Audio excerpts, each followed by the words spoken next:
நம்ம பள்ளிக்கல்வித்துறை அமைச்சர் கிட்டத்தட்ட 22,000 ஸ்மார்ட் கிளாஸ் ரூம்ஸ் திறந்து வச்சிருக்காங்க. இந்த சூழல்ல நீங்க சொல்றீங்களே அரசாங்க பள்ளி மாணவர்கள் திராவிட மாடல் ஆட்சி பொறுப்பேற்ற பின் கிட்டத்தட்ட 1100 மாணவர்கள் சென்டர் ஆஃப் எக்ஸலன்ஸ்ல போய் சேர்ந்திருக்காங்க. இந்த சென்ட்ரல் இன்ஸ்டிடியூட்ஸ்ல போய் சேர்ந்திருக்காங்க. அரசாங்க பள்ளி மாணவர்கள் போய் சேர்ந்திருக்காங்க. அப்ப பல்வேறு ஒருங்கிணை திட்டங்களை பண்ணி கொடுத்து எந்த மாடல் சக்சஸ்ஃபுல்லா இருக்குன்னு பார்த்து அந்த மாடலை பிற மாநிலத்துக்கு ஒன்றிய அரசு பின்பற்றாமல் அவங்களோட கொள்கை சித்தாந்தங்கள் திணிக்கிறது, கல்வி மூலம் திணிக்கிற முயற்சி தான் நம்ம கேள்வி எழுப்புறோம்.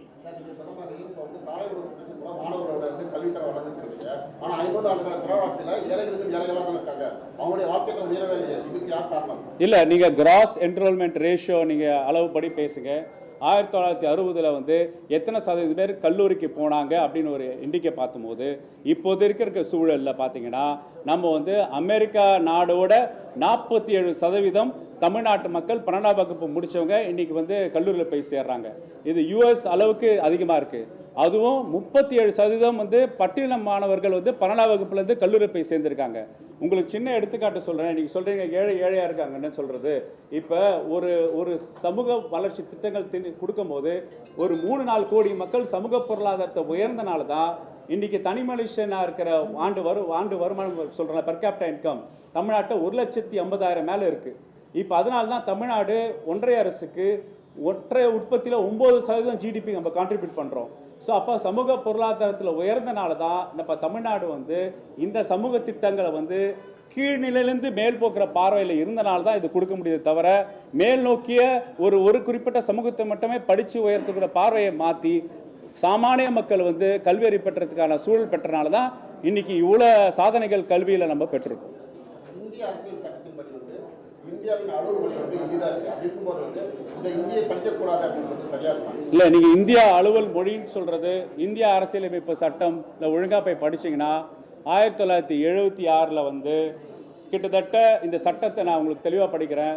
இன் exercise of powers conferred by section 8 with subject section power, central government here makes the following rules. The rules, the official language act 1976 shall be extended to all of India except state of Tamil Nadu. அப்போ அரசியலமைப்பு சட்டத்தில் அலுவல் மொழி இந்தி இருந்தால் கூட accept தமிழ்நாடுன்னு இந்திய அரசியலமைப்பு சட்டத்தில் இருக்குது.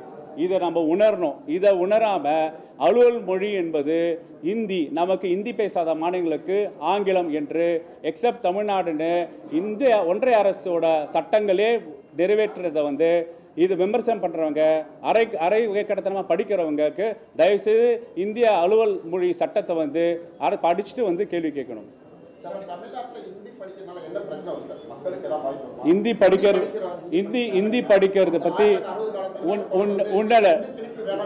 நாங்கள் திருப்பி அது உங்கள் கேள்வியிலே இருக்குப்பா. உங்கள் கேள்வியே தெளிவாக சொல்கிறீங்க.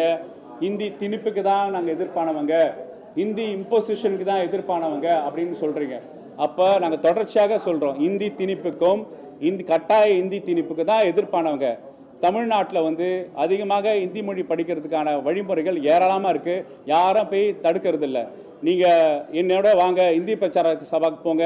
எத்தனை பேர் இந்தி அங்கே சரளமாக படிச்சுட்டு இருக்காங்க, இந்தி படிச்சுட்டு போயிட்டு தான் இருக்காங்க.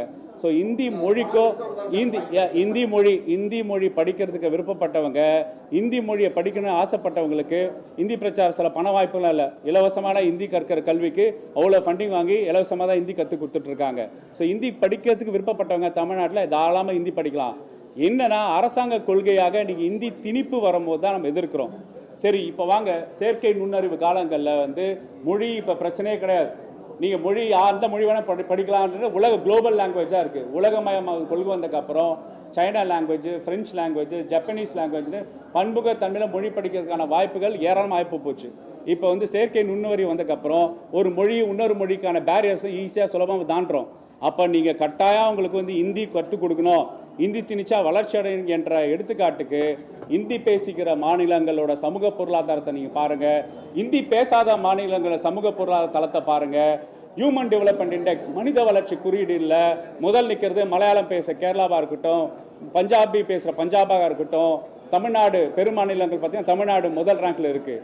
அப்போ நீங்கள் இந்தி திணிச்ச மாநிலங்கள், இந்தி பார்க்குற மாநிலங்கள் உத்தரப்பிரதேஷ் எடுத்துக்காட்டாக சொல்கிறேன். உத்தரப்பிரதேசத்தில் 10ஆம் வகுப்பில் இந்தி மொழி பாடத்தில் 64% மாணவர்கள் வந்து ஃபெயிலாக இருக்காங்க இந்தி பாடத்தில். முதல்ல அவங்க இந்தி சொல்லிக் கொடுக்குற மொழியில் அவங்க மாநிலத்தில் ஒழுங்காக இந்தி கற்றுக் கொடுத்துட்டு பிற மாநிலத்தை இந்தி திணிக்கிற வேலையை அவங்க தொடங்கலான்னு சொல்கிறேன் நான்.